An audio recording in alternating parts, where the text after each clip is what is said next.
Isipin mo na isa kang turista sa isang bansa na gusto lang sanang mag-enjoy ng bakasyon.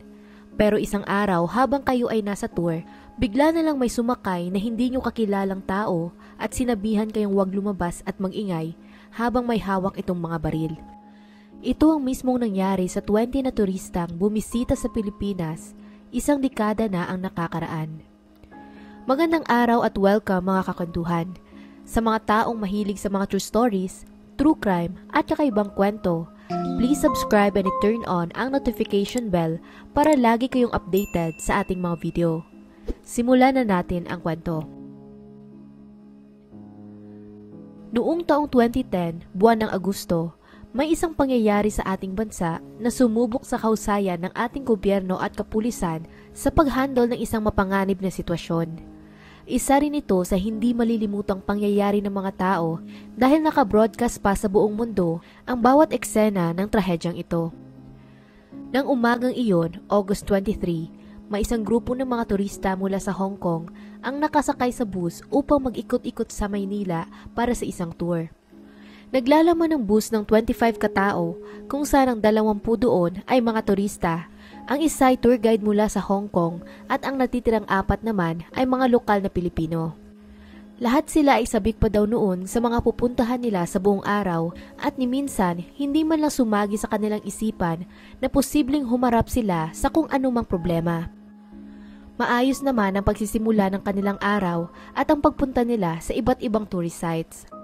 Mga bandang alas 9 ng umaga, naghihintay na ang bus driver na isang Pilipino para sa pagsakay muli ng mga turista mula sa Hong Kong na kanyang ipagmamaneho sana patungo sa huling destinasyon nila ng araw na iyon.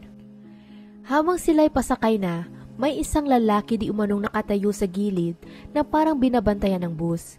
Hindi naman daw ito mukhang nakakaalarma o nakakatakot kaya hindi na nila ito masyadong pinansin. Ang inisip pa nga ng iba, baka isa lang itong security guard o kung anuman.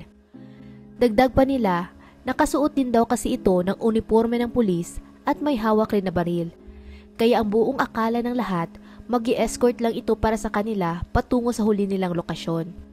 Gayunpaman, pagkasakay ng huling pasahero, ang lalaki sa labas na klarong armado ay bigla na lang di umanong pinigilan ng pinto at nagtanong sa driver kung pwede ba siyang makisakay. Medyo naaawa man sa lalaki, pero dahil para sa isang private na tour ang bus na iyon, mahinahon niyang tinanggihan ang hiling nito. Baka matanggal din daw kasi siya sa trabaho kapag nalaman ng kumpanya na nagpasakay siya ng kahit sino sa private na bus. Kaya sa ikalawang pagkakataon, muli niya sinubukang isarado ang pinto pero pinigilan pa rin ito ng lalaki. Nang puntong iyon, medyo nagtaka na rin ang mga pasahero dahil nakikita nilang pabalik-balik ang pagsara ng pinto na parang hindi nakaraniwan. Gayunpaman, pinili nilang manahimik. Sa huli, nagkusa ng pumasok ang lalaki sa bus at inutusan ng driver na isarado ang pinto. Bagaman hindi gustong sumunod ng driver, hindi na rin siya nakatanggi dahil sa hawak na rifle ng estranghero. Ang sumunod na eksena, sumigaw daw ang lalaki sa lahat na isarado ang mga kortina na translate naman ng local na guide na kasama ng mga turista. Sa sobrang kaba ng mga ito, halos hindi sila kaagad nakakilos at nakapag-isip. Ang ibang magulang naman ay sinubukan na lamang sumunod para sa kapakanan ng kanilang mga anak habang iniisip na baka pag sinunod na lang nila ang lalaki, magiging maayos din ang lahat at hindi sila nito sasaktan. Pagkatapos nilang maisarado ang mga kortina, na puno ng katahimikan ng buong bus habang naghihintay ang lahat sa kung anong susunod na mangyayari. Ang bawat isa sa kanila ay may mga iba't ibang bagay din na napansin na kalaunan ay nabanggit nila sa mga interview.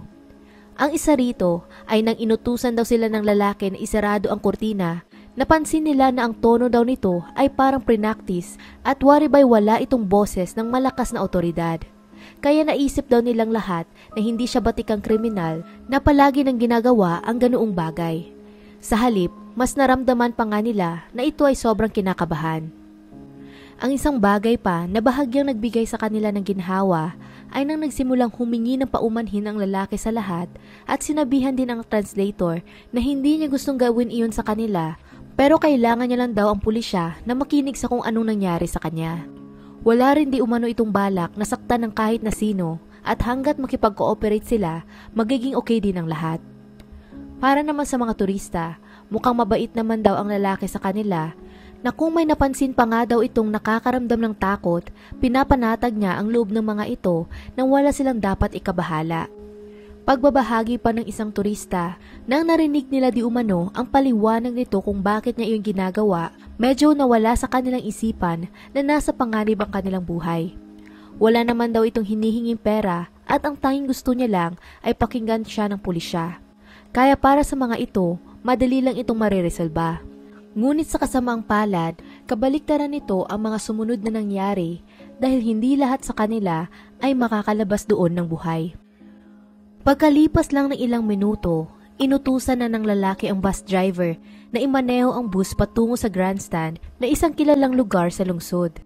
Dito din ginaganap ang inaugurasyon ng mga pangulo sa ating bansa kaya siguro para sa kanya may mahalaga itong kahulugan. Sinabihan niya ang driver na iparada ang bus sa gitna mismo ng grandstand. Hanggang ilang minuto pa ang lumipas, pinalibutan na ng mga reporters, pulis at maging ng mga sibilyan ang lugar para antabayanan ang mga susunod na eksena. Ang nakagulo pa, wala silang in-establish na perimeter para sana makontrol ang mga taong lumalapit sa paligid ng bus na waribay kung iyong titingnan para lamang itong isang set sa pelikula. Yun nga lang, ang hostage crisis na iyon ay tatagal ng 11 hours.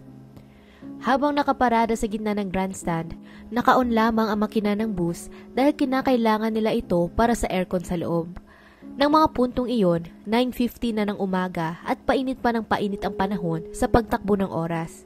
Samantala, ang mga turista naman sa loob ng bus ay palingon-lingon sa isa't isa, tinatandaan kung sino ang mga malapit sa exit at kung ano ang pwede nilang gawin para makatakas at iba pa.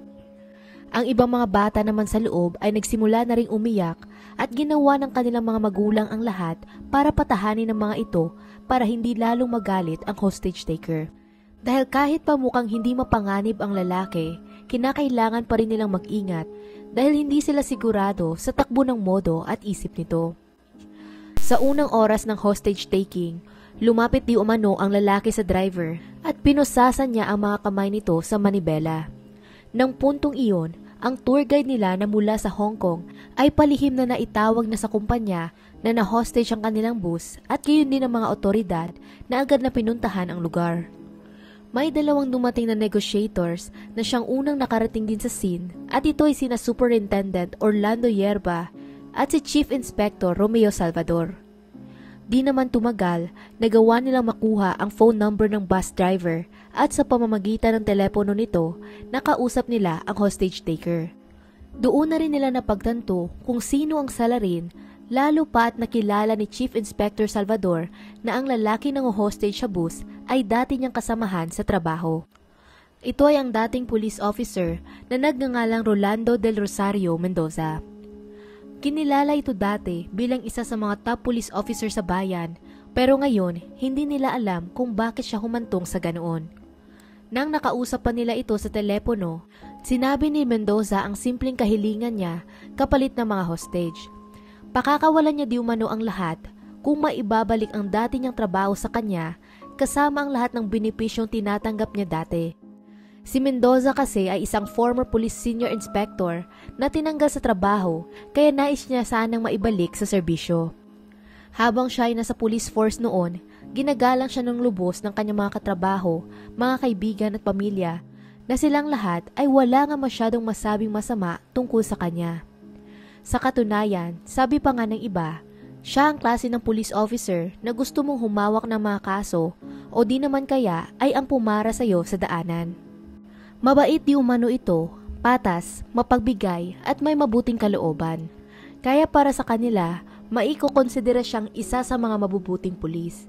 Dagdag pa doon, matalino din ito kung saan nakuha niya ang kanyang bachelor sa criminology mula sa Philippine College of Criminology, nakatanggap ng 10 award sa pagiging isang outstanding policeman of the Philippines at sadyang magaling ito sa kanyang trabaho. Masasabi mo rin na ang pagiging pulis ay tumatakbo na sa dugo ng kanilang pamilya, kung saan ang kanyang kuya ay nasa serbisyo rin at maging ang kanyang pamangkin ay sumunod din sa landas ng mga ito. Kasama ng isang matagumpay na karera, mayroon din siyang isang mapagmahal na asawa sa kanyang tabi at 3 mga anak na malalaki na ng puntong iyon. Sa katunayan, ang bunso nito ay naging isa pang ang Deputy Chief Officer kalaunan sa ibang police force. Kaya lahat sila ay halos nasa serbisyo maliban na lamang kay Mendoza na natanggal sa trabaho ng nakaraang taon lamang bago naganap ang hostage taking na ito. Ang plano pa daw sana ni Mendoza sa taong 2010 magre-retiro na siya sa pagiging isang pulis at dahil isa siyang officer na may mataas na ranggo, eligible itong makatanggap ng mataas na pensyon. Ang ibig sabihin, pwede siyang magkaroon ng komportableng buhay hanggang sa kanyang pagtanda. Gayunpaman, ang lahat ng ito ay nagbago nang si Mendoza kasama ng 4 pang ibang officers ay natanggal sa trabaho kasama na ang lahat ng tinatanggap nilang benepisyo. Ito ay nagsimula noong taong 2008 nang nasangkot sila sa isang eskandalo dahil sa isang viral na email na nabasa ng milyong-milyong katao sa Pilipinas. 2 taon nang nakakaraan, April 9, 2008, si Mendoza at ang iba pang officers ay may inarestong lalaki na nagngangalang Christian Calao para sa isang parking violation. Pagkalabas nito sa kulungan, ang ama ni Christian ay nag-send ng email sa lahat ng naisip niyang journalist, reporters at kung ano pang mga outlet para ibahagi ang kakilakilabot di umanong nangyari sa kanyang anak. Ayon sa kay Christian, nagpunta daw ito sa bahay ng kanyang pinsan upang kunin lang sana ang laptop niya ng umagang iyon. Dahil dito, pumarada siya sa harap lang ng kondo nito, tumakbo ng mabilis upang kunin ang laptop bago umalis din kaagad. Yun nga lang, pagkabalik di umano niya sa kotse, may isang buong team na ng pulisya ang nakapalibot sa kanyang sasakyan. Nang nakita siya ng mga ito, sinabihan daw siya ng mga officer na isa yung no parking zone. Sumagot naman ang binata na kung totoo iyon, bakit maraming ibang sasakyan na nakaparada din sa parehong area. Gayunpaman, hindi daw pinakinggan ng mga officer ang kanyang mga sinasabi at basta na lang siyang inutusan na buksan ang trunk ng kotse dahil gusto nilang halughugin ang buong sasakyan. Sumagot naman daw ito na kung gusto nilang inspeksyonin ang sasakyan, dapat may dala silang search warrant. Pero sa kabila ng kanyang pagtanggi, umabot pa rin sa punto na napuwersa na lang siyang sumunod sa kanilang gusto. Sa paghalughog nila sa kotse, may natagpuan di umanong ang mga ito na pera sa halagang 3,000 piso at mga drug paraphernalia. May nakita din daw silang mga walang laman na sachet ng shabu kung saan sinigawan nila ang isa't isa na may natagpuan silang droga. Kaya dahil doon, inaresto nila si Christian mga bandang 10:30 ng umaga. Gayunpaman, ito pa ang nakakabahalang bahagi ng email. Sa halip na dalhin nila sa presinto si Christian, dinala daw nila ang binata sa isang ATM at inutusan itong withdrawin ang lahat ng laman ng kanyang account. Sa kanilang pagkadismaya, walang laman ng account nito kaya umalis sila nang walang nakukuhang kahit ni isang kusing mula sa kanya. Doon na nila dinala naman si Christian pabalik sa estasyon at sa buong oras na nasa kamay ito ng mga pulisya, paulit-ulit niyang sinabi na wala siyang ginagawang kasalanan at kung gusto nila, pwede silang magsagawa ng drug test upang patunayan ito. Saad pa niya, nagtatrabaho daw siya bilang chef sa Mandarin Hotel kaya imposibleng makalusot siya sa paggamit ng droga doon dahil regular silang kinukuhanan ng drug test. Sa kabila nito, hindi pa rin daw siya pinansin ng mga pulis at sa halip, kumuha sila ng isang maliit na bag ng amphetamines na isang klase ng stimulant at sinubukang ipalunok iyon sa kanya.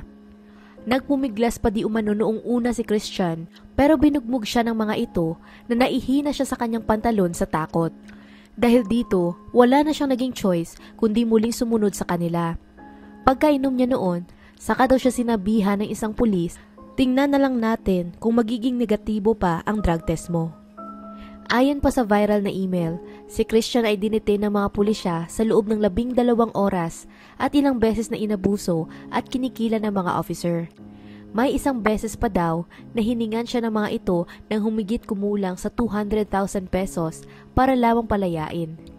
Pinayagan din nila itong makatawag ng isang beses sa telepono kung saan kinamit niya iyon upang kontakin ng isa niyang kaibigan, humiling na magdala ng pera at nababayaran na lang daw niya ito pagkatapos. Pagkakita ng dalawa, 22,000 lang ang nakayanan nitong dalhin pero naging sapat na iyon sa mga korap na pulis na pinalaya din nila si Christian sa wakas. Nang sumunod na araw, tinawagan niya ang kanyang ama upang ipaalam ang mga nangyari At sobrang nagalit ito sa ginawa ng mga pulisya na gumawa siya ng email para ipaalam sa lahat ang maruming kalakaran sa mga kapulisan. Pinangalanan din niya ang captain ng grupo bilang si Mendoza de Umano. Siyempre, nang nabasa ng mga tao ang email, maging sila ay pumutok sa galit dahil ang mga alegasyong ito ay totoong nangyayari din sa iba pang mga Pilipino. Kunwari, aarestuhin ka ng mga pulisya pero hihingan ka lamang nila ng pera kapalit ng iyong kalayaan. At marami ng mga inosente ang nabiktima ng ganitong modus. Gawa ng pressure mula sa publiko na puwersa ang mga nakakataas na opisyal na imbestigahan ang kaso. Hinanap nila si Christian at kinumbinsi ito mag-file ng formal complaint. Yun nga lang, ng puntong iyon, marami ng nakakadudang mga bagay ang nangyari. Halimbawa na lamang, tumagal ng 7 linggo bago nila nakumbinsi si Christian na mag-file ng complaint at ang isa pa, nag-iba rin ang version ng kwento nito mula sa unang inilabas na email. Kaya dahil dito, naging hati ang opinyon ng publiko tungkol sa kaso. Noong dumating rin ang araw ng paglilitis, hindi man lang sumipot si Christian upang dumalo sa hearing at hindi na rin ito muling nag-follow up pa tungkol sa kahit anong related sa kaso. Hindi natin alam kung nagbago lang ba talaga ang kanyang isip na makakuha ng hustisya o baka naman nakatanggap na ito ng pagbabanta sa kanyang buhay na mas pinili niya na lamang ang manahimik. August 2008, opisyal nang na-dismiss ang kaso dahil sa failure to prosecute, gayunpaman hindi pa rin nakontento ang publiko. Para sa kanila, parang may kakaiba sa pagtakbo ng kaso at ang tingin nila, prinoprotektahan lamang ng mga pulis ang isa't isa. Dahil dito nagsagawa pa ng 2 bagong investigasyon ang mga otoridad at sa huli, 5 pulisya ang nasuspende mula sa serbisyo. At noong taong 2009, pagkatapos ng isinagawang internal investigation ng mga otoridad, sina Mendoza at ang 4 pang ibang mga officers ay napatunayan nilang guilty at inatasan na agad na madismiss sa kanilang posisyon sa police force at tinanggalan din ng kanilang benepisyo. Sa kabila nun, nag-file silang lahat ng motion for reconsideration na hindi naman pinansin ng kinauukulan. Gayunpaman, nagkaroon pa din ng pag-asa si Mendoza na maaayos ang lahat. Pinaninindigan din kasi nilang 5 na bagaman inaresto nga nila si Christian, kailanman wala daw pananakit na nangyari o kahit anong pang-aabuso. Kaya dahil dito, paulit-ulit silang nag-file ng motion at nagsulat pa nga ng handwritten na grievance letter si Mendoza para pagbigyan silang tumistigo at ipaglaban ang kanilang kwento. Pero sa kasamaang palad, wala pa rin nangyari. Ikinadismaya niya ito ng lubos dahil para sa kanya, ibinigay niya ang kanyang buong buhay sa pagsiserbisyo sa kapulisan at may malinis din siyang record sa huling buong dekada. Kaya bakit ayaw man lang sila nitong pagbigyan na magpaliwanag? Ayon pa sa mga nakakakilala kay Mendoza, hindi naman niya pinipilit na baguhin ang kanilang desisyon, ngunit ang gusto lang daw sana nito ay ang pagkakataong magkaroon ng patas na paglilitis. Subalit hindi nga niya iyon nagawa at ito ang tumulak sa kanya sa desperasyon hanggang napilitan siyang gawin ang kahit ano para lamang pakinggan siya ng publiko at ng mga kapulisan. Sa pagbabalik naman sa loob ng bus, nagbubulong-bulungan na ang mga pasahero kung paano sila makakalabas sa sitwasyon. Ilang beses na rin kasi nilang nakita si Mendoza na binubuksan ng pinto at tumatayo sa parang hagdan sa bus, kaya halos silang lahat ay pareho-pareho daw nang iniisip na paano kung subukan na lang nilang itulak o sipain si Mendoza palabas ng bus. Ilang beses nilang pinag-isipan ng mabuti kung paano nila ito gagawin. Ang problema nga lang daw ay kung paano nila sasabihan ang driver na isarado kaagad ang pinto at magmaneho papalayo. Dahil kung hindi niya iyon gagawin kaagad, nangangamba silang baka barilin daw nito ang driver at ang mga pasahero. Nag-isip pa sila ng iba't ibang solusyon pero sa huli, hindi nila ito itinuloy dahil sa pag-aalala sa kaligtasan ng mga bata at matanda sa loob ng bus. Paminsan-minsan, nagkakaroon din sila ng pagkakataong masilayan ang mga tao sa labas kung saan nakikita nila ang mga otoridad, media at iba pang sibilyan na pumapalibot sa grandstand. Dahil dito sa kanilang isipan, nandoon naman daw ang pulisya kaya siguradong may plano ang mga ito para sila ay makaligtas. Kaya sa halip na gumawa ng sarili nilang solusyon, nagdesisyon silang ilagay ang kanilang tiwala sa mga otoridad, umaasang gagawa sila ng paraan para matapos kaagad ang kanilang bangungot. Yun nga lang taliwas sa kanilang inaasahan, Nakagawa ng sunod-sunod na pagkakamali ang mga pulis na pumalya silang maprotektahan ang mga turista. Mula sa simula pa lamang, ang isa sa una nilang pagkakamali ay ang hindi i-secure ang perimeter. Dapat sana, sinigurado nilang walang sibilyan, mga reporter at kung sino mang walang otoridad ang nasa loob ng grandstand para mas makontrol nila ang sitwasyon. Pangalawa, kung ano man ang mga plinaplano ng mga otoridad na dapat sana ay confidential, ay hindi na naitago dahil sa dami ng mga reporters na nagbo-broadcast ng buong pangyayari. Ang ibig sabihin nito, nakikita din ng hostage taker ang kanilang mga susunod na hakbang dahil may TV sa loob mismo ng bus kung saan napapanood niya ng live ang balita at kung ano man ang ginagawa ng mga negotiator na nakadagdag pa sa pag-init ng kanyang ulo. Isa pang pagkakamali nila, bagaman sinirado nila ang traffic sa area, hindi sila naglagay ng mga sign sa paligid sa kung saan man ang alternative na ruta na pwedeng kunin ng mga tao at naging dahilan ito para lalo pang lumala ang traffic sa lugar. Sa katunayan, may magdi-deliver na sana ng official letter of reinstatement para sa kanyang trabaho pero hindi nila ito nahatid on time dahil sa sobrang masikip na traffic. Kumpara din sa mga karaniwang hostage-taking na sitwasyon, masasabi mong mas simple pa nga ang hinihingi ni Mendoza kumpara sa iba na nagdedemand ng limpak-limpak na pera, helicopter at kung ano pang malalaking bagay para lamang pakawalan ang hostages. Ang gusto niya lang ay ang opisyal na sulat na maibabalik siya sa trabaho. Subalit sadyang hindi ito na-handle ng mga otoridad ng mabuti at nagkaroon ng malalang konsekwensya ang kanilang mga desisyon. Si Mrs. Lee ang unang hostage na nakalabas mula sa bus. Sinabihan niya kasi si Mendoza na nakakaramdam siya ng sakit sa tiyan at na kailangan niya di umano ng preskong hangin. Pumayag naman dito si Mendoza dahilan para buksan niya ang pinto at pababain ng ginang pero sa kondisyon na dapat ay babalik din ito pagkatapos sa loob. Siyempre, plano rin naman niyang sundin ito talaga lalo na at ang kanyang asawa ay nasa loob pa rin ng bus. Yun nga lang sa kanyang paglabas, bigla na lang daw may humablot sa kanya na 2 officers at itinabi siya sa gilid papunta sa mga paramedic.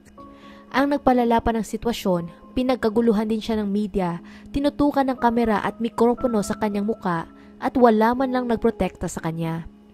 Ang isang mahalagang bagay pa, wala man lang silang pribado na area na pwede sanang pagdalhan kay Mrs. Lee kung saan pwede nila ito makausap at matanong kung ano ang eksaktong sitwasyon sa loob. Lalo na ang mga tungkol sa mahalagang impormasyon kagaya ng kung ilan ang dalang baril ng suspect o kung ilan ang exit sa bus. Pero yun ang isang bagay na hindi nila ginawa.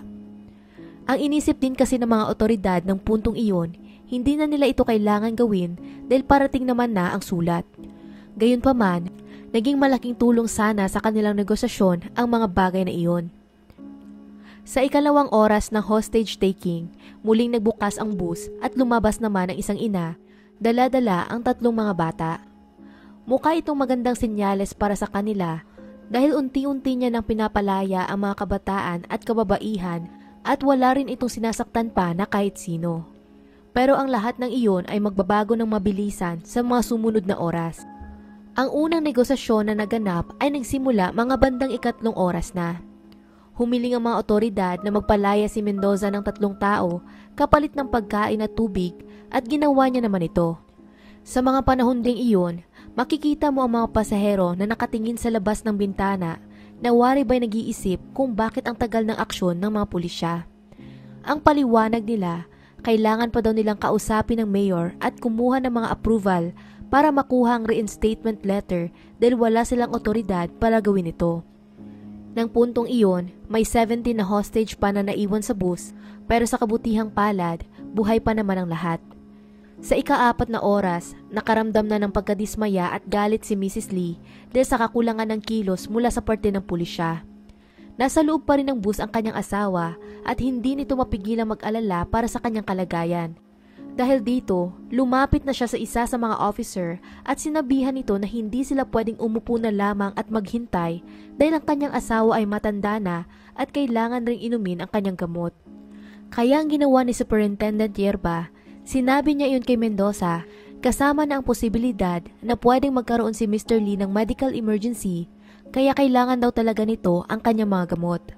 Yun nga lang sa mga oras na ito, Malala na ang pagkabalisa ni Mendoza na nayayamot na rin ito sa tagal ng mga negotiators na pagbigyan ng kanyang hiling. Kaya dahil doon, lumakas pa ang kanyang pagkaparanoid na baka may plinaplano ang mga pulisya dahil sa tagal ng sulat na sinasabi nilang ibibigay sa kanya. Gayunpaman, napagtanto niya rin ng mga puntong iyon na isang mahalagang hostage si Mr. Lee, kaya ginamit niya ito para makipagsundo sa negotiators na lagyan ng gasolina ang bus para patuloy nilang magamit ang aircon kapalit ng kalayaan nito. At mga bandang 2:00 ng hapon, nakakuha ang mga otoridad ng go signal na pagbigyan nito. Nang pababa na si Mr. Lee mula sa bus, halos hindi makahinga ang lahat sa mga sumunod na nangyari. Bigla na lang kasi itong pinigilan ni Mendoza bago kumuha ng telepono at tinawagan ang negotiator, nagsasabing papalayain ng di umano niya si Mr. Lee kung ibabalik nila ang kanyang trabaho. Siyempre, nangako naman ang negotiator na mangyayari iyon at napapunta na nga daw ang vice mayor ng lungsod para maihatid ang sulat. Sa kabutihang palad, nagtiwala naman ito at tuluyang pinalabas si Mr. Lee sa bus. Pagkalipas ng ilang minuto, muling nagkagulo ang mga tao nang may nakita silang isang lalaki na naglalakad palapit sa bus. Pero bago pa man ito makarating ng tuluyan doon, tumakbo ang isang officer at pinigilan ito, nagpapaliwanag na bawal siya doon at kailangan niya munang humingi ng clearance kung gusto niyang kausapin si Mendoza. Ngunit sumagot naman ito na siya raw ay ang kapatid ng hostage taker. Isa rin itong pulis kaya may dala siyang armas pero hindi nga lang siya naka-duty ng araw na iyon. Agad siyang dinala ng pulisya pabalik sa control center kung saan doon lang din ito mismo sa mga pinagkukumpulan ng mga tao. Sa isang punto pa nga, ginamit nila ang kapatid nito para maghatid ng sulat mula sa vice mayor kung saan nakasaad doon na i-review nila ang kanyang reinstatement. Gayunpaman, hindi ito nagustuhan ni Mendoza dahil hindi naman iyon ang kanyang hiniling. Yun ang gusto ko nangyari. Final order, yun yung ginawa kanina, sulat lang yun. Para ako napasitay sa init ng aking ulo. Hindi tama yun, mali yun.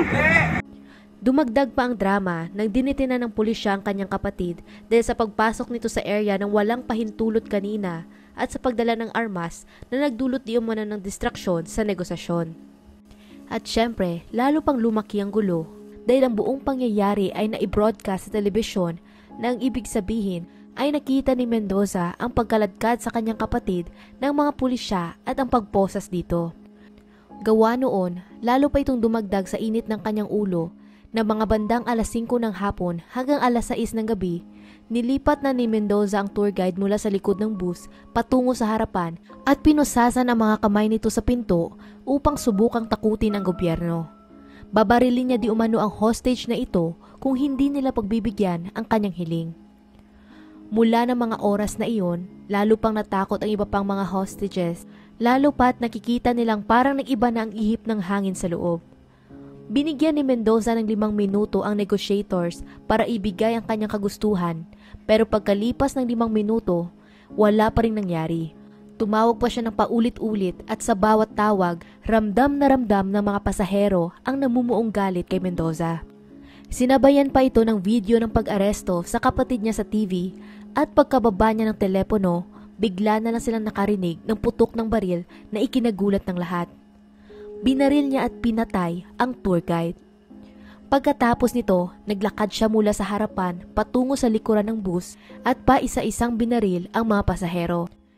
Kasama ni Mr. Liang ang kanyang buong pamilya sa tour, kaya upang maprotektahan ang kanyang asawa at mga anak, siya at ang isa pang lalaki ay tumakbo paharap para sana pigilan si Mendoza. Pero pareho silang nabaril at bumagsak sa sahig. Ayon pa sa isang survivor, pagkatapos mabaril ang 2 lalaki, napuno di umano ng katahimikan ang buong bus. Wala raw gustong gumalaw o gumawa man lang ng kahit anong ingay. Umaasa pa rin sila na titigil na ito, pero wala na silang iba pang narinig sa mga susunod na segundo kundi ang putok ng baril. Halos silang lahat ay sinubukang yumuko at magtago sa ilalim ng upuan o di naman kaya ay sa sahig para lamang hindi matamaan ng bala. Si Ami Liang ay malapit lang sa nabaril niyang asawa at gustong-gusto nitong tingnan ang kalagayan sana nito pero hindi niya na nagawa dahil sa takot. Ang isa sa kanilang mga anak ay lumipat din ng pwesto para tingnan ang kanyang kapatid na natamaan ng bala pero pati ito ay nabaril din at napatay.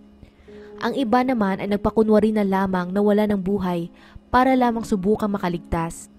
Ayon pa sa isang survivor na nagngangalang Mr. Chan, nakita daw niya ang kanyang mga palad na may butas mula sa pagsubok niya na harangin ng bala, kaya ang ginawa niya na lang ay ang pagdikitin ng mga ito habang nakahiga ng patagilid sa upuan, nagkukunwaring patay. Pagkadaan ni Mendoza sa kanya, dahil ang kanyang mga kamay ay malapit lamang sa kanyang leeg, inakala nito na mula doon ang dumadaloy na dugo. Saad pa niya, siya daw ang pinakahuling binaril nito, pero nakita din niyang may binaril pa si Mendoza ng ikalawang beses kung sakaling may napansin siyang mga buhay pa na pasahero o kung may kumikilos man lang ng kaunti. Pagkalipas pa ng ilang segundo lamang, narinig nila ang pagbagsak ng bintana sa likuran ng bus at nakita nila ang hinagis na tear gas ng pulisya sa loob. Halos lahat ng survivors ay pinigilan pa rin kumilos o gumawa man lang ng ingay sa kabila ng hirap nila sa paghinga o sa pagmulat man lang ng kanilang mga mata para lamang hindi sila barilin muli ni Mendoza. Bago ang unang pagbaril nito sa isang hostage, may mga iilang bagay sana na pwedeng nangyari na maaaring nagpabago sa takbo ng sitwasyon.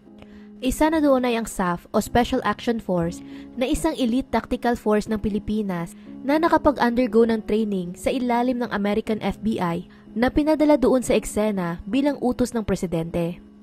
Pagkarating nila doon, pinag-aralan kaagad nila ang sitwasyon, gumawa ng stratehiya at pumosisyon, pero ang tanging kulang na lang ay ang senyales mula sa presidente upang kumilos.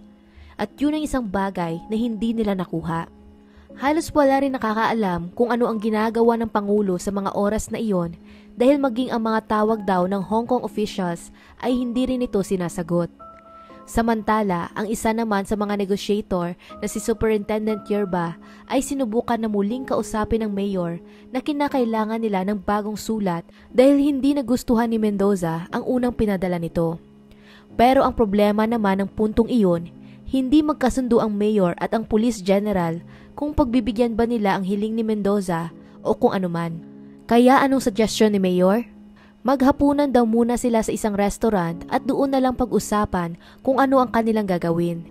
Sila ay dalawa sa mga taong may kapangyarihan sana para baguhin ang mga pangyayari, pero mas pinili nila ang kumain muna bago gumawa ng desisyon.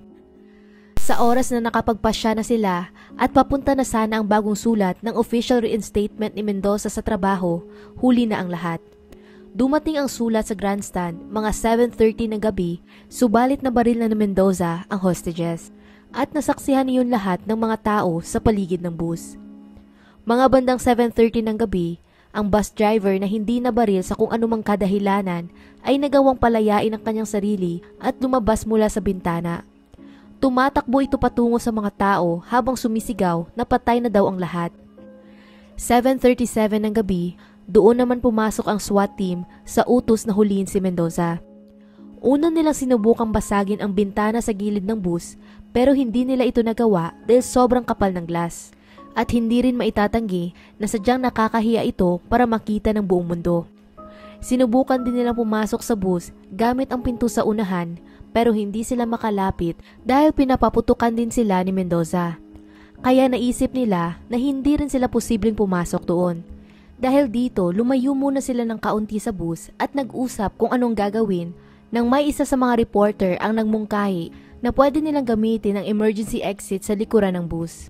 Yun nga ang kanilang ginawa pero nang akmang papasok na sila sa loob, muli silang pinaputukan ni Mendoza na makikita ang pag-urong ng iba dahil sa gulat. Alas 8 ng gabi, inutusan na rin nila sa wakas ang Special Forces na tulungan ng SWAT team at dito na sila gumamit ng tear gas na nagpaurong kay Mendoza patungo sa harapan ng bahagi ng bus. Mga bandang 8:41 ng gabi, nagpaputok ng 17 na beses ang mga sniper na tumama lahat sa katawan ni Mendoza. Pero hindi pa natatapos ang gulo dahil nang napatay na ng pulisya ang suspect, narinig nila ang sigaw ng mga survivors at doon pa lang nila nalaman na may mga buhay pa pala sa loob. At nang narinig nila iyon, halos lahat ng mga tao ay tumakbo patungo sa bus kasama na ang mga reporters, sibilyan, pulisya at kung sino-sino pa. Kaya makikita mong wala talagang naging kontrol sa paligid. Habang binababa ang mga survivors, wala rin tigil ang mga reporters sa pagtatanong sa kanila ng mga interview questions na parang hindi man lang muna nila inisip ang kaligtasan ng mga ito. Ang isang ikinadismaya pa ng Hong Kong government na pag-alaman nilang may mga hospital na hindi tinanggap ang ibang nasugatan dahil puno na daw sila o di naman kaya ay ayaw lang nilang masangkot sa kahit anong related sa hostage taking. Pagkatapos ng lahat ng kaguluhan, nagkaroon ng diplomatic issue ang Pilipinas at Hong Kong dahil wala man lang sa opisyal ng gobyerno ang bumisita sa mga survivors upang tanungin sila ng mga impormasyon para sana sa investigasyon ng kaso. At tanging mga opisyal lamang daw ng Chinese Embassy ang dumalo sa mga ito.